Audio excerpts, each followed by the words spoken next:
To break up with me, Caleb faked amnesia. He asked, "Who are you?" I froze for a second, then smiled. "I'm your sister-in-law." Caleb was stunned. That night, his older brother, the very one who had been constantly urging us to break up, frantically texted me. "What the hell? When did you and I ever get together?" Caleb is waiting outside my house with a knife right now. When I got to the hospital, Caleb was lying in bed. His head was wrapped in bandages, looking very convincing. He looked at me with confusion and bewilderment, asking, "Who are you?" I froze for a second, then smiled.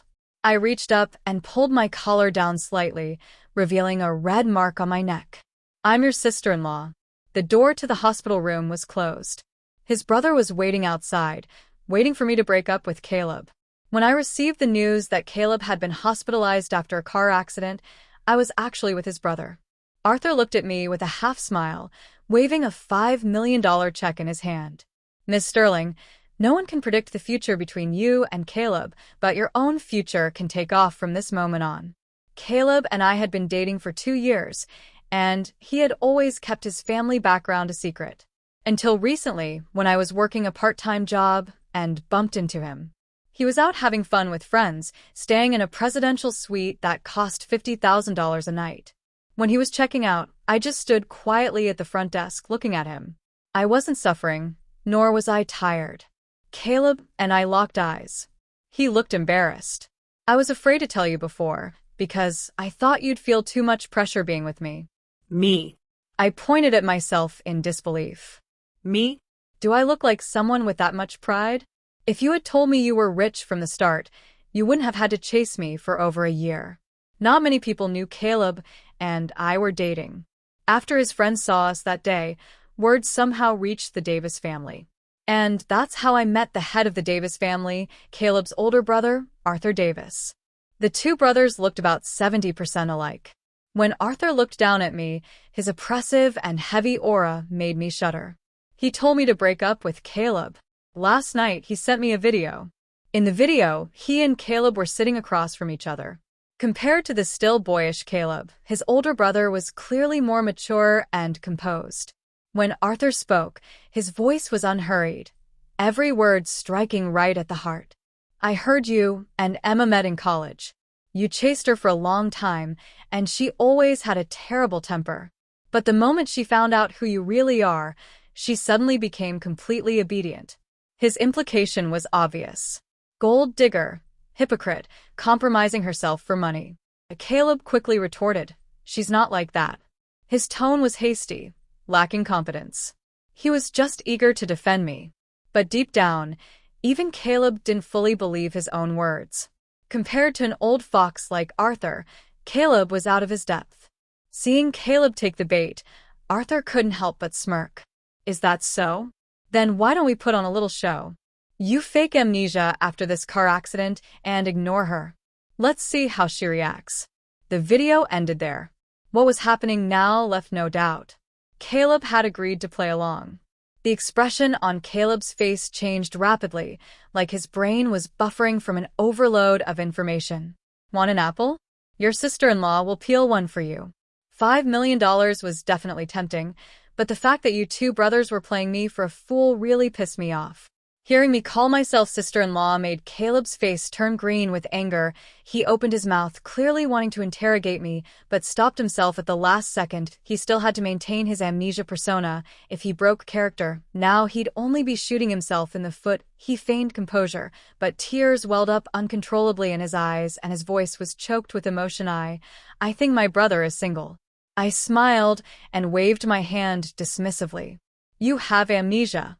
It's normal that you don't remember your brother having a girlfriend." Caleb pressed his fingers hard against his temples, sounding anxious. "I think I'm starting to remember something." I pulled out his medical chart and shoved it in his face. "The doctor said there's no chance of you recovering your memory." Caleb gripped the medical chart tightly, the veins on the back of his hand bulging. I placed the peeled apple on his bedside table. Before leaving, I patted him on the head. "Since you've forgotten, those memories obviously weren't that important to you anyway. Look forward to the future. I'm going to go get a hotel room with your brother. Go grab dinner with your brother. Get some rest. We'll We'll come see you when we're done. I waved at him, smiling as I walked out of the hospital room. The moment I closed the door, a wail that sounded like a boiling kettle erupted from inside. Arthur had no idea what had transpired in the room. He turned to me, his eyes softening, as if pleased that I knew my place. On the way here, Arthur had been trying to guide my thoughts. Since Caleb is willing to put on this act, it means he already doesn't trust you. Once there's a crack in a relationship, it can't be fixed, it only gets bigger. Trying to win him back is pointless. Rather than an ugly, hysterical breakup later, it's better to take the $5 million now and disappear gracefully. Arthur was very good at finding people's pain points. I handed him my debit card. I don't want to go to the bank with a check. Have someone wire the money to this card. Arthur nodded and handed both the check and the card to his assistant to handle. By the time I walked out of the hospital room, the assistant had already finished the transaction. A few minutes ago, I had received a deposit notification on my phone. When Arthur handed my card back to me, he was completely unaware. Someone was plastered against the window of the door behind him. Caleb was glaring fixedly at the card in Arthur's hand through the glass. Because of the angle, he couldn't see exactly what kind of card it was, and because of what I had said in the room, he naturally assumed it was a hotel room key. Caleb's face was dark, the veins on his forehead throbbing. As I took the card, I provocatively ran my fingers over Arthur's hand. Thanks. I put the card in my purse, turned, and left. Arthur looked down at the spot I had touched, his fingers unconsciously curling inward. The moment I disappeared around the corner, Caleb leaped out of his hospital room. The critically injured, bedridden man was now pinning Arthur to the floor, beating him like a rabid dog. Arthur, you old bastard, give me back my girlfriend. Arthur, ? The hospital descended into chaos. Arthur was knocked out cold by a punch. Caleb sat nearby, crying so hard he couldn't catch his breath. I crouched in the corner, enjoying the show for a good while before finally, reluctantly leaving. I spent the whole afternoon shopping with my new $5 million, not heading home until it was dark. As soon as I stepped out of the elevator, I saw Arthur standing outside my door. Like a ghost, he was radiating resentment. His face was covered in bruises, completely devoid of his previous calm and collected demeanor. Arthur was furious. Emma, you go to Caleb right now and clear this up. I unlocked my door and asked innocently, clear what up? Arthur furrowed his brows, looking at me with absolute disgust. You know exactly what I mean. Stop playing dumb. Caleb is accusing me of stealing his girlfriend. He said I made him fake amnesia just so you could cleanly cut ties with him. He's currently waiting outside my house with a knife, like a madman. I hummed a little tune, ignoring his complaints completely. I laid out all the things I'd bought that afternoon on my bed. In an instant, the bed was covered in incredibly inappropriate lingerie. I held up the most revealing white lace nightgown against myself and showed it to Arthur. Do you think I'd look good in this? Arthur's face turned even uglier. He turned his head away, refusing to even look at me, speaking through gritted teeth. Only a blind idiot like Caleb could ever like you. I'd rather be single for the rest of my life than be with a vicious woman like you. The moment he finished speaking, there was a knock at the door. Emma, are you home? Hearing Caleb's voice, Arthur froze in panic. He stared at the door as if facing a mortal enemy. Seeing me reach for the handle, he rushed to stop me. Don't open it. Caleb already suspected an affair between us. If he saw Arthur in my apartment in the middle of the night, Arthur wouldn't be able to explain it even if he had 10 mouths. I rolled my eyes. He called my name, which means he knows I'm home. Wouldn't it be more suspicious if I didn't open it? I grabbed his hand and pulled him toward the closet. Why don't you hide in here for a bit, Arthur? He looked devastated, but thinking about it, there really seemed to be no other option. He took a deep breath and reluctantly squeezed into the closet. I turned around and opened the door for Caleb. Caleb's tall frame filled the doorway. His head was hanging low, the corners of his eyes still red. I reached out and touched his cheek, asking, "Why were you crying?" Caleb's breath hitched at my touch. He leaned into my hand like a kicked puppy seeking a scrap of warmth, but his eyes were darting frantically around the apartment. He looked like a man possessed, his gaze snagging on every shadow, every slightly misplaced cushion. Emma, he croaked, his voice raw. I remember.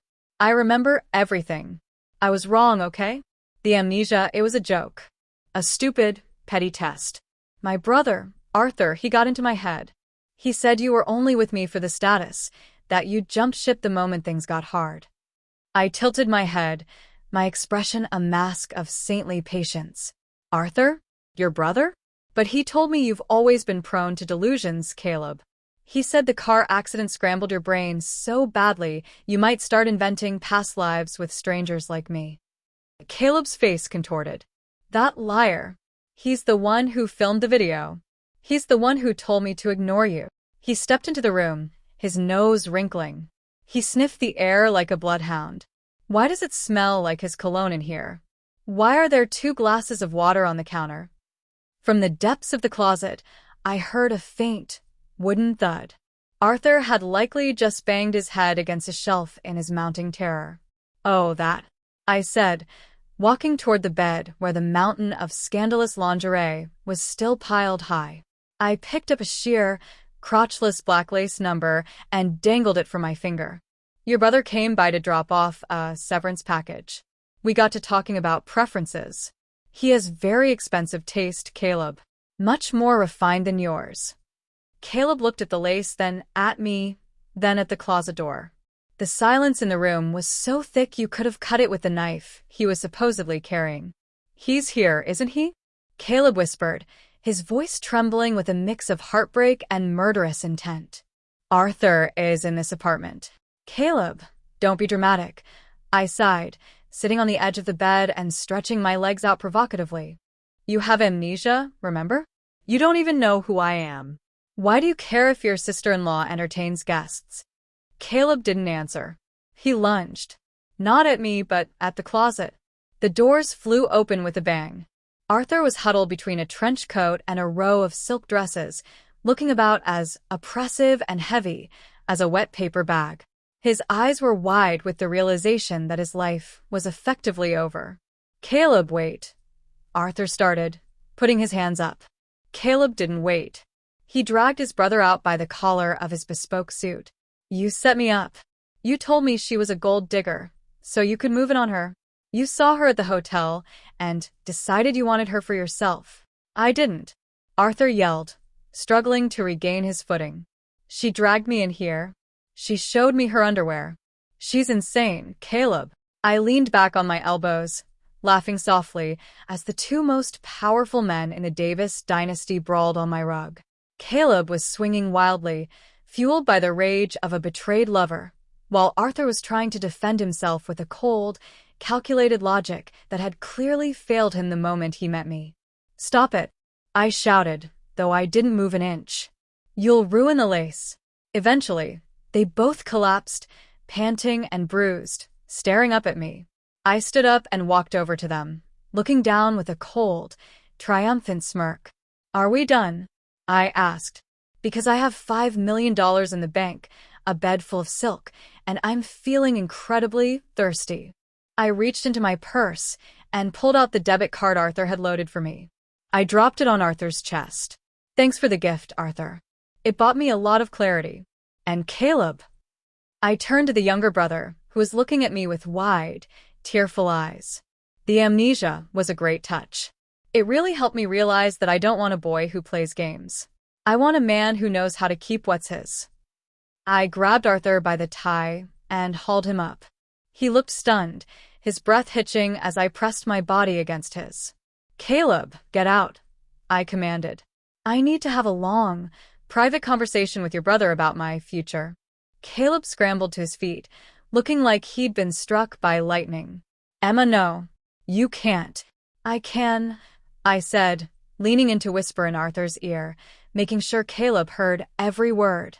After all, he's the head of the family. It's only right that I start at the top. I pushed Caleb out the door and slammed it, locking it with a satisfying click. I turned back to Arthur. He was leaning against the wall, his chest heaving, his eyes fixed on the red mark I'd faked on my neck earlier. The old fox was trapped, and for the first time, He wasn't looking for an exit. So, I whispered, unzipping my dress and letting it slide to the floor, standing before him in nothing but the white lace he'd claimed not to look at. About that $5 million, do you want to see if it was worth the investment? Arthur's composure shattered. He reached out, his hands trembling as they gripped my waist, pulling me into a kiss that tasted of bruises, silk, and absolute ruin. The bedroom was a wreck of discarded lace and heavy shadows. Arthur was a different man behind closed doors. The oppressive aura he used in the boardroom translated into a hungry, desperate intensity that Caleb could never have matched. He had me pinned against the headboard, his lips trailing fire down my throat, his hands exploring every inch of the skin he had once claimed to despise. "You're a demon," he gasped against my skin, his voice a low, guttural growl. "You destroyed us. You broke my brother. And you loved watching it," I moaned, arching my back as his fingers tangled in my hair.